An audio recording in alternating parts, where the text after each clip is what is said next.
Welcome to part 2, Critical Thinking, Deep Tech Innovation, Energy Engineering and Science. In part 2, we're finding a pathway to reuse uranium waste as fuel. We're talking about the tailings, recycling, and another application of nuclear. And we're talking specifically about Curio, which is one of the holdings of Synergos Holdings. And we're also talking about the future of energy and finding funding. There's a lot of copper, but you're gonna have to go into those old tailings in that Midwest region, all the way up to the Canadian Rockies, where there's a lot of old abandoned copper mines that you're gonna have to go through those tailings and figure out a way to pull out all that copper. So while I'm doing all this, I'm like, but where's the baseload power coming from? Because solar and wind is just not going to cut it, even if we figure out how to get it going. So I was like, well, then we really should be investing in nuclear.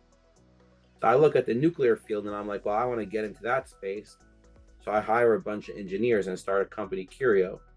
And while I'm doing all of that, I'm like, wait, the biggest problem that is in need of innovation is the nuclear waste space. And there's obviously, that's an issue that's not going away. And it seems like every Tom, Dick, and Harry is building a paper reactor, and they're all doing reactor design. So I was like, okay, well, if that's the case, then that's what we should do. So I told my engineers, this is what I want you to do.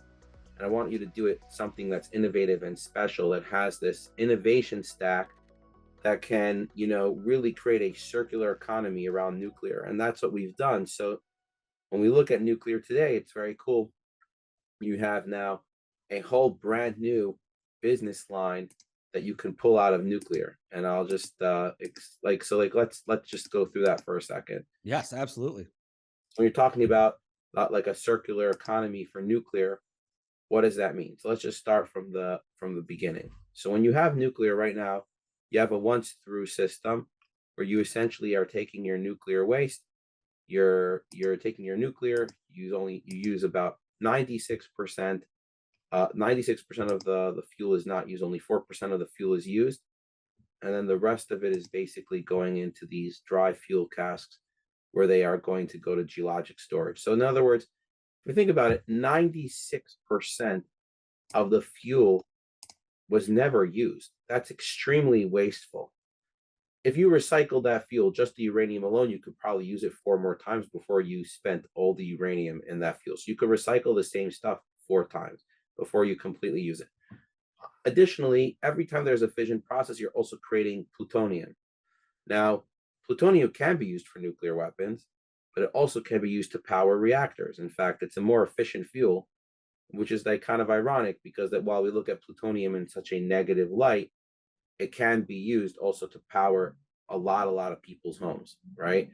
So now how do you do that in a way that you obviously create a proliferation barrier, so that way bad guys can't take the plutonium and go and use it to do bad things? So you basically have to infuse it with actinides and fission products, so therefore it becomes extremely radioactive, that it could stay in a reactor that has shielding, but no one's going to ever go in there and take that plutonium out. And even if they do, they would need to spend another several $100 million to build a facility to do the type of chemistry. Now, but that's just the beginning, right?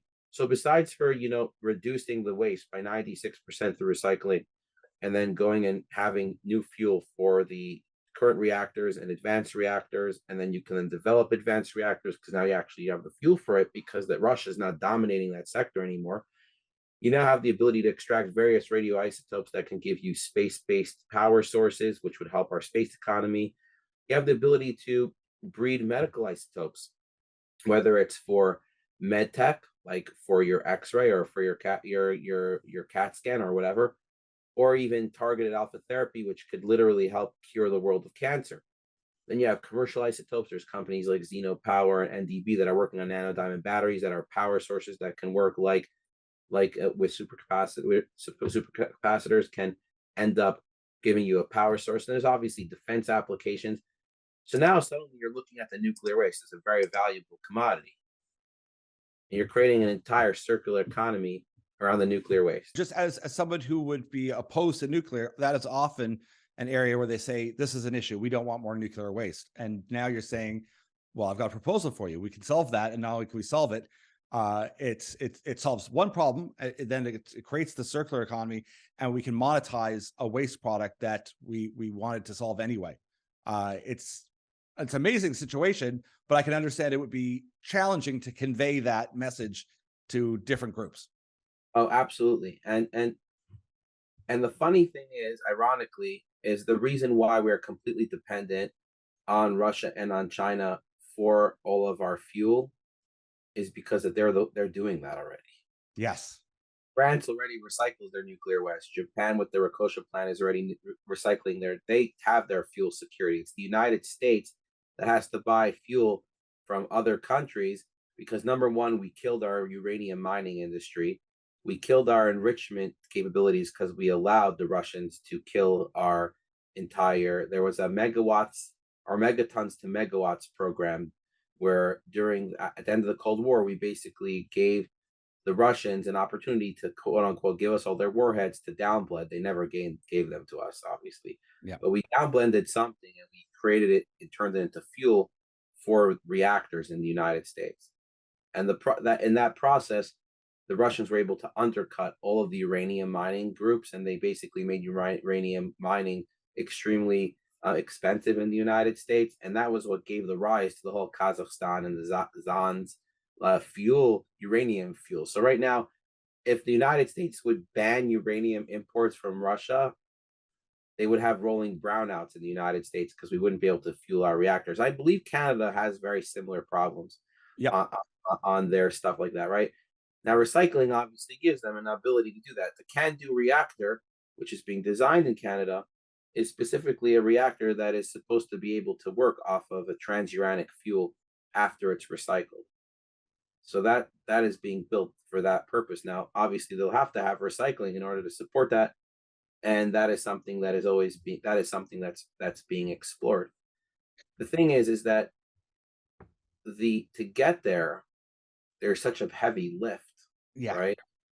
Because that people are just unaware. So but by creating that stakeholder conscious framework for business development, where suddenly you're showing how much opportunity you're bringing, suddenly there's a paradigm shift, even frankly with a lot of detractors, whether it's the non-pro community who don't want to see more proliferation, like, well, we're now creating plutonium that's only fuel and not nuclear weapons material, or whether it's the environmentalists who don't want more waste. We're solving the nuclear waste issue for them. And at the end of the day, whether it's the folks who are saying, well, I'm a coal community, I don't want you to take away the coal from me, you're saying, no, there's a way for you to transition into this economy where you're going to be a part of that story. So there's a very cool paradigm shift. And really that's how I see deep tech innovation is really, especially in that centric type of innovation that creates a lot of jobs, obviously, for that are trade skill jobs. And that's really what you want.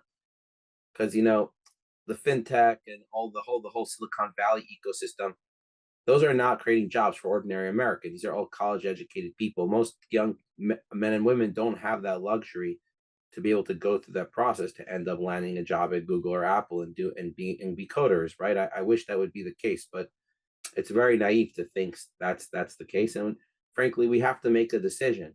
Are we going to be beholden to China like we are right now with most of our supply chain, or are we going to be independent? And that is the West, I think, is at a crossroads in that regard. What's your take on with the, I mean, I think it's very controversial, but the Inflation Reduction Act, but at least if we try to look just at the positive with the acknowledgement by Democrats who've usually been very anti-nuclear, they're warming up to the idea. Do you feel like they're actually in more than talk, warming up to the idea that there is some progress? Like even Canada has one small modular reactor that they're kind of issuing right away. They're considering a second. I mean, as far as I'm concerned, you'd need like 12 to 20 on the go right now in a hurry if you wanted to take this seriously. But do you see that there is positive movement from that state, from nuclear perspective? So I'll tell you, I was yesterday in the office of Assistant Secretary Katie Huff and had a meeting with her and her team with my CEO, Ed McGuinness, who's a CEO for my nuclear company. He's a 30-year veteran for the Department of Energy. Maybe we could get him and come on your podcast and you could talk to him a little bit. He has a lot of good stories about nuclear in general, if that's something that interests you. But we had a great conversation. And obviously this is a Democrat administration, but one of the things that I was so happy about as a person who's in the industry, it's ironic. The Biden administration has been very supportive of innovation, and they've made a lot of investments in various innovation. Is it always good investments? No. I mean, but for just to digress for a moment, there was an article that basically apparently that the Arkansas delegation to the DOE is all upset because that why was China company awarded a federal grant? Senator Tom Cotton sent a letter because apparently I didn't even know this happened, but apparently the DOE awarded 200 million to Microvast, which is a company with ties to the CCP, and they're all upset about it. Now, the way the money apparently was awarded during the 2.8 billion from the bipartisan infrastructure law, battery materials processing, battery manufacturing, recycling funding opportunity amount announcement, which was part of this Inflation Reduction Act. So obviously, they don't always make good investments, but I don't think, and this is kind of like maybe I'm an outlier to this. I don't think there's a lot of folks out there who think the federal government is intentionally picking winners and losers and screwing up. I don't think that that's really true. I don't think that they even I don't think they try to screw up. I don't think that it's a lot at least maybe I'm naive. I think there's a lot less. The federal government now is so big that it's very hard to assume that they have the capability to even take their finger and say that's where that's going.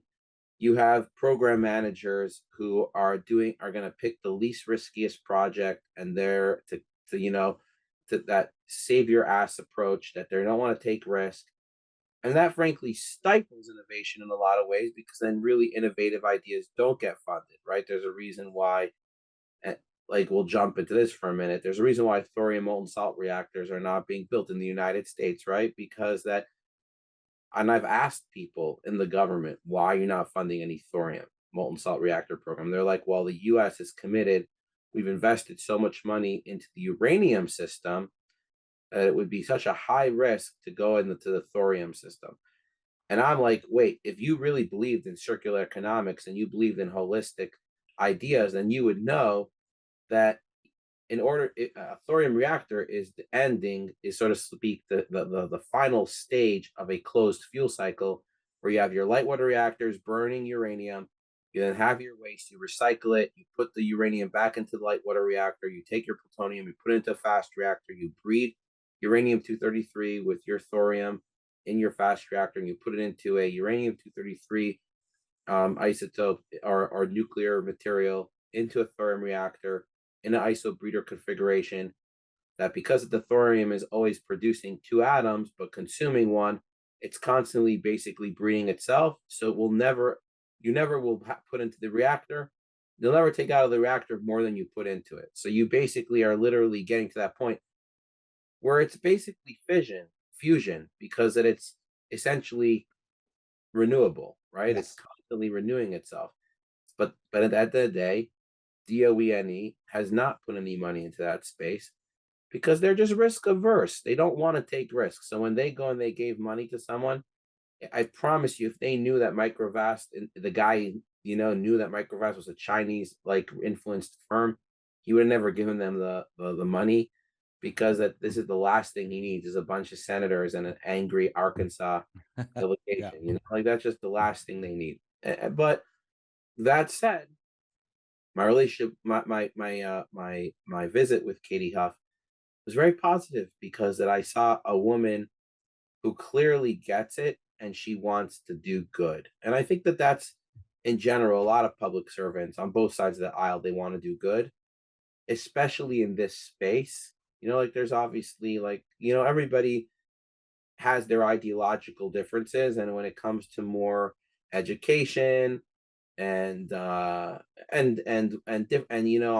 the southern border, I do believe an argument can be made that Mayorkas, for example, thinks that he's doing good, but I disagree with him that he's doing good. I think the border is open. It's terrible for the entire North American continent.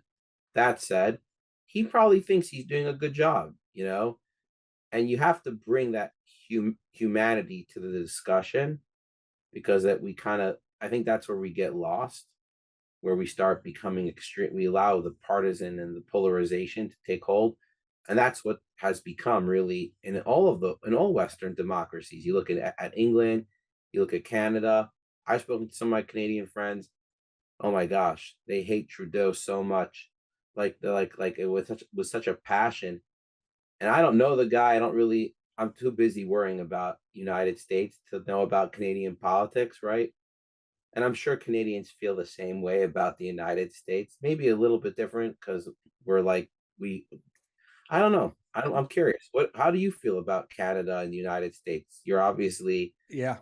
out I there. I would have a controversial opinion, even in the space that I am, because I would love to envision where we become a type of feeder system. We've got great tech, we've got great innovation, but we are a resource-rich country.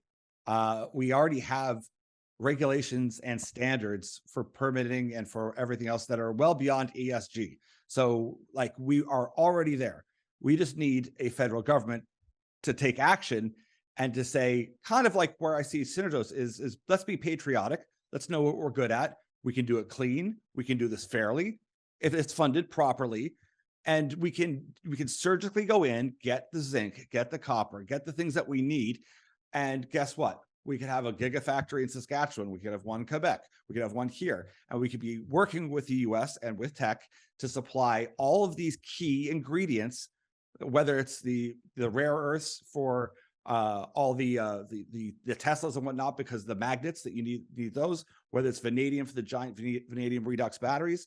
But I see, if there was, like you're from this patriotic, everyone get behind this idea that there's an opportunity to go in and do and to really make a lot of money, create a ton of jobs, and create this new kind of shift during this chaos. Like, during this really challenging time, there is this, if we could all kind of come together, recognize the problem, there's a huge opportunity for that whole NAFTA, right from Mexico up to Canada.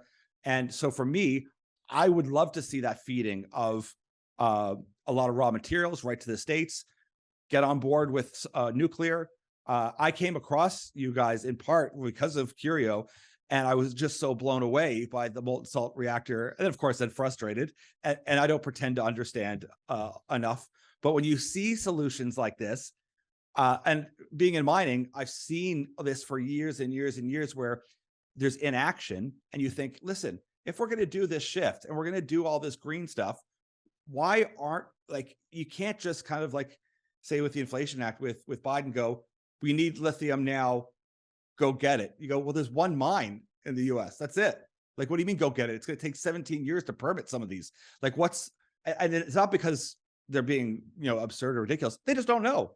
Like, because mining, and I think you wrote an article about it, that there should be like a bureau of mining, is that maybe we need to focus that so that people get up to speed as to what's it going to take.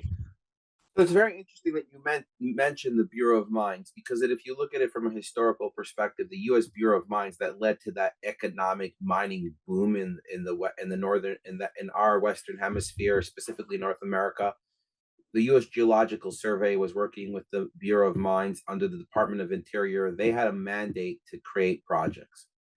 So what does that mean? As you know, as you said, you're in the mining industry. What is the largest expenditure for a mining company to get to financial closing? The highest risk part of the business, which is the exploration and the characterization and finding the correct process to deal with that asset. At Materia, we're taking a different approach. We're saying, okay, what is the most common denominator of all these assets? Let's build a baseline system, and then we can then use the characterization based off of the feedstock to try to then modularize it, and then have a couple different configurations so we can go and solve these problems. But again, we're talking about secondary recovery. But in hard rock mining, it's a massive undertaking. Materia has a completely different set of problems, because finding that common denominator has been a real slog. I'm going to tell you, we're already like $3+ million into that project, and it's a lot of work, and we still haven't gone there. We're breaking some ground recently, but it's been hard, and I haven't been able to bring in any investment. I've pretty much self-funded the entire project so far, so it's been hard. And as an entrepreneur, when you're self-funding everything, eventually you run out of money. Yeah. And you are idealistic in the beginning, and I'm still idealistic. Then when you can go to the capital markets, you're like, hey, let's do this. They're like, yeah, well, you don't have a proof of concept. You don't have the mine permit yet. Call me when you have a mine permit. I'll give you I'll give you all the financing you want. You're like, okay, thank you very much, sir. That doesn't help.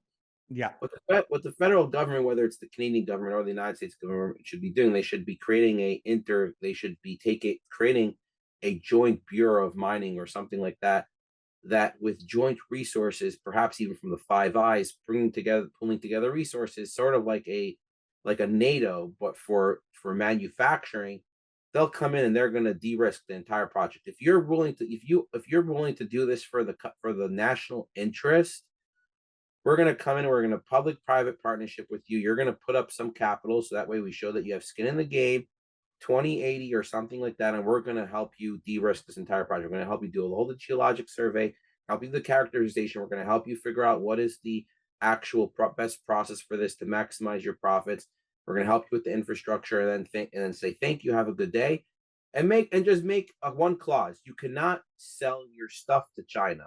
That's it. That already creates an ROI for the investor. You know what's the funniest thing?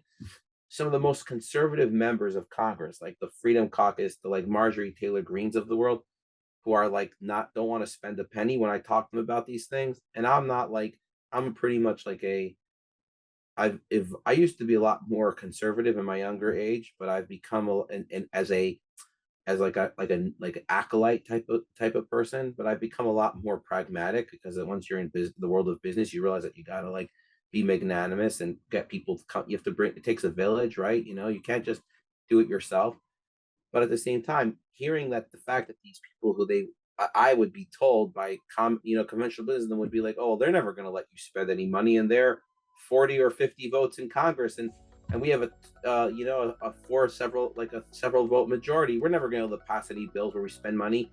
Yeah, if you spend money that has a return on investment, of course they're going to do it. They're going to let you spend the money. They just don't want wasteful spending, and frankly, nobody should want wasteful spending. There's no logic to it.